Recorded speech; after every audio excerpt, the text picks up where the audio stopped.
आज हम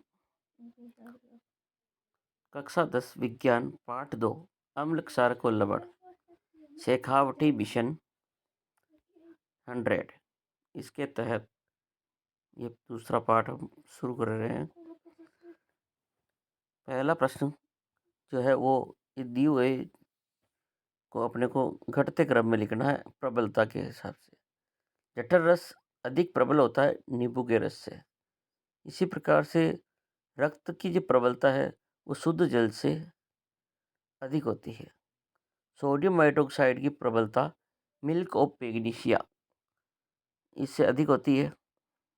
अगला प्रश्न दूसरा, NaOH का 10 ml विलयन यानी सोडियम हाइड्रोक्साइड का 10 ml और हाइड्रोक्लोरिक अम्ल HCl का 8 ml विलयन से पूर्णतः उदासीन हो जाता है। यदि हम NaOH के उसी विलयन को 20 ml लें तो उसे उदासीन करने के लिए HCl की कितनी मात्रा की आवश्यकता होगी? तो ये होगी अपने 16 ml।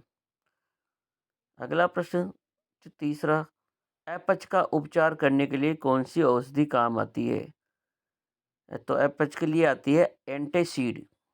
नाम याद रखिए, एंटासीड एक औषधि है जो अपच का इलाज यानी जब भोजन का पाचन नहीं हो। रक्त का पीएच मान होता है 7.4। कोई विलयन अंडे के पीसे हुए कवच से अभिक्रिया कर एक गैस उत्पन्न करता है और चूने के पानी को भी दूधिया कर देती है। तो इस विलयन में क्या होगा? तो इस विलयन में होगा HCl हाइड्रोक्लोरिक अम्ल। कोई विलयन लाल लिटमस को नीला कर देता है तो इसका पीएच क्या होगा? अब लाल को नीला करने वाला तो जो पदार्थ है वो क्षारीय होता है और क्षारीय का जो पीएच मान होता है वो 7 से अधिक होता है। यानी 0 से 7 के बीच बीच में अम्ल, 7 से 10 के बीच में क्षारीय, 7 से 14 के बीच में क्षारीय होता है और जिसका पीएच 7 होता है वो उदासीन होता है। तो अब इसमें जो लाल को नीला कर रहा है इसका मतलब क्षारीय है और क्षारीय का मान कितना होगा? 10। निम्न में से प्राकृतिक सूचक है लिटमस पेपर। बाकी मेथिओनिन जो फिनोल्फ्थालीन है वो रासायनिक सूचक है। संतरा का जो रासायनिक नाम है वो है सिट्रिक अम्ल। संतरा में जो अम्ल है, संतरा में जैसे नींबू में टार्ट्रिक अम्ल होता है, नींबू में सिट्रिक अम्ल, इमली में टार्ट्रिक अम्ल और संतरा में भी सिट्रिक अम्ल होता है, दही में लैक्टिक अम्ल होता है। और इसी प्रकार से अगला प्रश्न है शुद्ध जल यानी अशुद्ध जल, इसका पीएच मान होता है 7.0 यानी शुद्ध या अशुद्ध जल होता है उदासीन। वर्षा के जल का जो पीएच मान है वो 5.6 से कम हो जाता है तो वह जो बरसात होगी वो क्या होगी? अम्लीय वर्षा होगी। यानी 5.6 क्या है? 7 से कम है तो अम्लता है इसके अंदर, अम्लीय। और अगर बिना बुझा चूना है उसको क्लोरीन से क्रिया कराते हैं तो उससे बनेगा विरंजक चूर्ण। यानी विरंजक चूर्ण बनाने में शुष्क बुझा हुआ चूना कैल्शियम हाइड्रोक्साइड, तो शुष्क बुझा हुआ चूना है उससे उसकी क्रिया होती है क्लोरीन से। तो बुझे हुआ चूना क्लोरीन से क्रिया करके विरंजक चूर्ण बनाता है। इसी प्रकार से जो सोडियम क्लोराइड है जिसको अपन साधारण नमक बोलते हैं अपन, तो उसका उपयोग भोजन में करते हैं। सिरका में जो रासायनिक पदार्थ होता है अम्ल, तो सिरका में जो उपस्थित अम्ल का नाम है एसिटिक अम्ल। और लिटमस एक प्राकृतिक सूचक है। वो किस पौधे से प्राप्त होता है? लिटमस प्राप्त होता है लाइकेन से, जो एक थैलोपाइटा वर्ग का एक पौधा है लाइकेन। क्या होता है? गंधीय सूचक के 3 उदाहरण।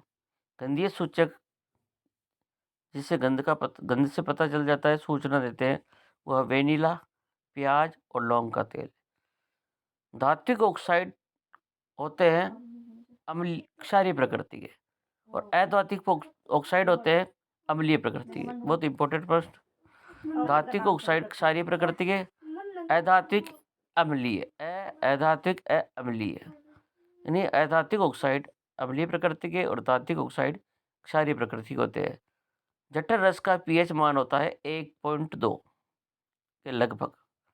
जठर रस का पीएच मान। किस ग्रह का वायुमंडल सल्फ्यूरिक अम्ल के पीले श्वेत बादलों से बना है? तो शुक्र ग्रह। शुक्र ग्रह का जो वायुमंडल है वो सल्फ्यूरिक अम्ल के पीले बादलों से बना हुआ है। और मानव शरीर का जो पीएच है, मानव शरीर किस पीएच के बीच में कार्य करता है? तो मानव का जो शरीर है वो 7.0 से 7.8 के बीच में कार्य करेगा। अब एक जो एंटासिड है जो अपच का इलाज कर रहा है, तो एक ऐसा एक एंटासिड का एक उदाहरण लिखो या नाम बताओ। तो उसका नाम है मिल्क ऑफ मैग्नीशिया। प्राकृतिक सूचक कौन कौन से हैं? यानी जो प्रकृति से मिल रहे हैं अपने को, कृत्रिम रूप से तैयार नहीं किए गए हैं, प्रकृति से प्राप्त होते हैं। तो ऐसे सूचक होते हैं लिटमस पत्र, लाल पत्ता गोभी, हल्दी, हाइड्रेजिया, पेटूनिया और जेरानियम। ये सब क्या है? प्राकृतिक सूचक है। अब इसके बाद आता है अपना, जब धातु की अम्ल से क्रिया होती है तो कौन सी गैस बनेगी? हाइड्रोजन गैस बनेगी। ये भी इम्पोर्टेंट प्रश्न है, बोर्ड में पूछा जाता है। इसका चित्र भी पूछा जाता है। ये सामने एक चित्र है, परख नली में सल्फ्यूरिक अम्ल और इसके अंदर डाल रखे हैं जिंक के टुकड़े। यानी जिंक पर सल्फ्यूरिक अम्ल एसिड की क्रिया होती है और इस एसिड की क्रिया से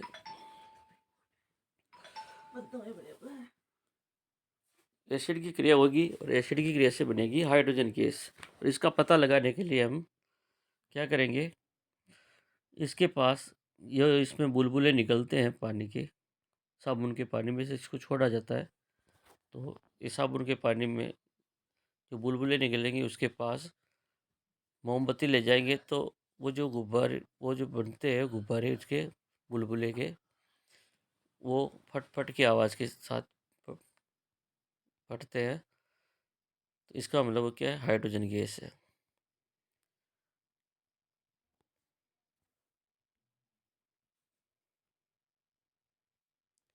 अब इसके बाद 25वां प्रश्न, मधुमक्खी और नेटल के पौधे के डंक में कौन सा अम्ल होता है? यानी मधुमक्खी में और नेटल का जो पौधा है उनमें एक अम्ल होता है मेथेनोइक अम्ल।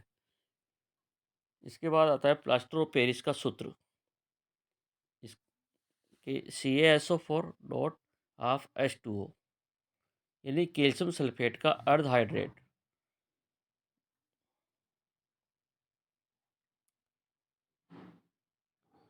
प्लास्टर ऑफ पेरिस का सूत्र CaSO4 डॉट हाफ H2O। इसके बाद आता है POP, प्लास्टर ऑफ पेरिस। इसके निर्माण की समीकरण, ये प्लास्टर ऑफ पेरिस बनता है कैल्शियम सल्फेट के अर्ध हाइड्रेट से। यानी इसका सूत्र ही है CaSO4 dot half H2O। Plaster of Paris का तो ये बनेगा कैल्शियम सल्फेट, इसमें जल के दो अणु होते हैं CaSO4 डॉट 2H2O, और इसको 373 केल्विन पर इसको गर्म किया जाता है। तो गर्म करने से इसमें जल का अणु, जो डेड अणु है, वो बाहर आ जाएगा, केवल आधा अणु बच जाएगा CaSO4 डॉट हाफ H2O। इसके बाद आता है POP के दो उपयोग, सजावटी सामान और खिलौने बनाने में, टूटी हड्डी पर प्लास्टर चढ़ाने में, और सतह को चिकना बनाने में। जो आजकल समला होता है वो इसमें प्लास्टर ऑफ पेरिस से होता है। दो संश्लेषी सूचक का नाम, एक तो मेथिल ऑरेंज और फिनोल्फ्थेलिन। 2015 में आया हुआ प्रश्न है यह। संश्लेषी सूचक यानी निर्मित सूचक होते हैं। फिनोल्फ्थेलिन क्षार के साथ क्रिया करने पर कौन सा रंग देता है? गुलाबी रंग। इसके बाद आता है बेकिंग पाउडर। बेकिंग पाउडर क्या है? खाने का सोडा। और इसका सूत्र होता है NaCO3, सोडियम हाइड्रोजन कार्बोनेट, या सोडियम बाइकार्बोनेट भी बोलते हैं। तो जो बेकिंग सोडा है, खाने का सोडा और टार्टिक अम्ल, इन दोनों का मिश्रण होता है बेकिंग पाउडर। तो ये खाने का सोडा और टार्ट्रिक अम्ल को मिला देने पर बेकिंग पाउडर बनेगा। और ये जो बेकिंग पाउडर है, जो बेकिंग सोडा और बेकिंग पाउडर बनता है बेकिंग सोडा यानी खाने का सोडा और टार्ट्रिक अम्ल, इन दोनों के मिलने से बनता है। और ये जो बेकिंग पाउडर है, इसको गर्म किया जाता है या इसमें जल मिलाते हैं तो एक अभिक्रिया होती है। वो इस प्रकार है, NaCO3 प्लस हाइड्रोजन का जो आयन है उसमें जुड़ता है तो कार्बन डाइऑक्साइड, जल और अम्ल का सोडियम लवण बनता है। इस अभिक्रिया में उत्पन्न जो CO2 है, कार्बन डाइऑक्साइड गैस बनती है। इससे पाव, रोटी, केक या खमीर को उठाया जाता है, फुलाया जा सकता है और इससे मुलायम और स्पंजी होते हैं। जो केक वगैरह बनती है वो मुलायम और स्पंजी हो जाती है। इसके बाद आता है पेयजल को जीवाणु रहित बनाने के लिए जो उपयोग में आता है वो है विरंजक चूर्ण, जिसका सूत्र होता है CaOCl2। विरंजक चूर्ण यह पेयजल को जीवाणु रहित बनाता है। इसके बाद आता है दो प्रबल अम्ल और प्रबल क्षार के नाम। प्रबल अम्ल तो है HCl और H2SO4 यानी हाइड्रोक्लोरिक अम्ल और सल्फ्यूरिक अम्ल। और प्रबल क्षारक है NaOH और KOH, sodium hydroxide, potassium hydroxide. इसके बाद आता है कुछ रासायनिक सूत्र पूछे गए इसमें। विरंजक चूर्ण का सूत्र होता है CaOCl2। बेकिंग सोडा है यानी खाने का सोडा, NaHCO3। धोने का सोडा Na2CO3.10H2O। सोडियम कार्बोनेट 10 जल के अणु होते हैं इसमें। जिप्सम का सूत्र होता है CaSO4.2H2O। अगर इसमें 2H2O जुड़ा हुआ है जिप्सम में, 2H2O की जगह जल का दो अणु की जगह अगर आधा अणु होता, CaSO4.12H2O होता, तो वो सूत्र बन जाता प्लास्टर ऑफ पेरिस का। इसके बाद आता है जो मिलान करने हैं, तो इसमें जैसे सिरका है तो सिरका पाया जा में जो अम्ल होता है वो है एसिटिक अम्ल पाता है। इमली में होता है टार्टिक अम्ल। और जो टमाटर है उसमें होता है ऑक्जेलिक अम्ल। और खट्टे दही में होता है लैक्टिक अम्ल। तो ये अलग अलग पदार्थों में अलग अलग प्रकार के अम्ल पाए जाते हैं। इसके बाद उदासीनीकरण किसे कहते हैं, यानी अम्ल और क्षारक आपस में क्रिया करते हैं और दोनों की क्रिया से दोनों के गुण नष्ट हो जाते हैं और इससे लवण और जल बनता है। अम्ल और क्षारक क्रिया करके लवण और जल बनाते हैं और इसमें अम्ल और क्षारक दोनों के गुण नष्ट होते हैं। यह क्रिया कहलाएगी उदासीनीकरण। तो जैसे सोडियम हाइड्रोक्साइड है NaOH और HCl हाइड्रोक्लोरिक अम्ल, इन दोनों की क्रिया होगी तो लवण बनेगा NaCl, सोडियम क्लोराइड बनेगा नमक और ये बनेगा जल H2O। पीतल और तांबे के बर्तनों को दही और खट्टे पदार्थ क्यों नहीं रखते इनमें। इन अब इनमें पीतल के तांबे के जो बर्तन हैं, खट्टी चीज़ें इनमें रखते नहीं है, चाहे दही हो चाहे कुछ भी छाछ हो। तो इनको इसमें इसलिए नहीं लगते क्योंकि इसके अंदर होता है अम्ल। खट्टे पदार्थों में होते हैं अम्ल और अम्ल हमेशा धातु से क्रिया करती है और धातु को ऑक्साइड बनाती है और ये क्षारीय प्रकृति के होते हैं, जिसके कारण जो अम्ल के साथ ये अभिक्रिया करके एक विषैला पदार्थ बनाते हैं, विषैला लवण बनाते हैं। इसीलिए इन धातुओं पीतल तांबे के साथ में खट्टे पदार्थों को नहीं रखते, दही हो चाहे खट्टा पदार्थ हो। इसके बाद आता है HCl और HNO3 का जो जलीय विलयन है, इनमें अम्लीय अभिलक्षण क्यों प्रदर्शित होता है, जबकि एल्कोहल और ग्लूकोज जैसे विलयन में अम्लीयता का अभिलक्षण दिखाई नहीं देता है। तो अब HCl और HNO3 है, उनमें हाइड्रोजन आयन मुक्त हो जाता है। और जबकि ग्लूकोज और एल्कोहल है, ये विद्युत का चालन नहीं करते क्योंकि इनका आयनीकरण होता ही नहीं है, कोई आयन मुक्त होता नहीं है, जिसलिए ये विद्युत के चालक नहीं होते हैं। अब इसके बाद आता है शुष्क हाइड्रोक्लोरिक अम्ल। सुनिए, हाइड्रोक्लोरिक गैस लिटमस पत्र के रंग को क्यों नहीं बदलती है। जो हाइड्रोक्लोरिक गैस है शुष्क, वो लिटमस का रंग क्यों नहीं बदल रही है, क्योंकि जो हाइड्रोक्लोरिक गैस है वो हाइड्रोजन आयन उत्पन्न नहीं करती है। अब हाइड्रोजन आयन नहीं बनाएगी तो उसके कारण ये शुष्क लिटमस का रंग भी नहीं बदलेगी। अम्ल को तनुकृत करने के समय ये अनुशंसित क्यों करते हैं कि अम्ल को जल में मिलाना चाहिए, न कि जल को अम्ल में।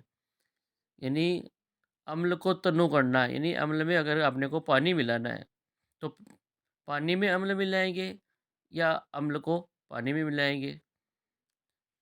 ये क्या बात हुई? यानी अम्ल को जल में मिलाते हैं, यानी जल को एसिड के अंदर नहीं डालते। इसका कारण क्या है? यानी जल में अम्ल और क्षारक दोनों की घुलने की क्रिया में ऊष्माक्षेपी होती है, यानी बहुत अधिक ऊष्मा उत्सर्जित होती है। अम्ल को हमेशा धीरे धीरे तथा जल को लगातार हिलाते हुए जल में मिलाना चाहिए। यानी अम्ल को धीरे धीरे ही जल के अंदर मिलाना चाहिए, क्योंकि ये ऊष्माक्षेपी अभिक्रिया है, एकदम ऊष्मा इसमें से बाहर निकलती है। और धीरे धीरे हिलाते हुए मिलाए, और ताकि इसमें ऊष्मा एकदम से इस मिश्रण में से बाहर नहीं आ सके और आप जल सकते हैं। यानी एकदम ऊष्मा आएगी तो आपको जला सकती है ऊष्मा। और साथ ही अत्यधिक स्थानीय ताप के कारण प्रयोग में उपयोग में जो भी कांच आ रहा है, अपना कांच का पात्र, वो कांच का पात्र भी टूट जाता है। जिस पात्र में अपन ये मिला रहे हैं वो टूट सकता है। इसलिए हमेशा जो अम्ल है उसको तन्नु करते समय अम्ल को जल के अंदर मिलाते हैं। तनुकरण क्या होता है? तनुकरण का मतलब होता है अम्ल और क्षारक, इनमें आयन की सांद्रता को घटाना। अब आयन कौन से होते हैं? अम्ल में तो हाइड्रोजन आयन होते हैं और क्षारक में होता है हाइड्रोक्साइड आयन, OH। और इनकी सांद्रता को घटाने के लिए इसमें क्या मिलाते हैं? पानी मिलाते हैं।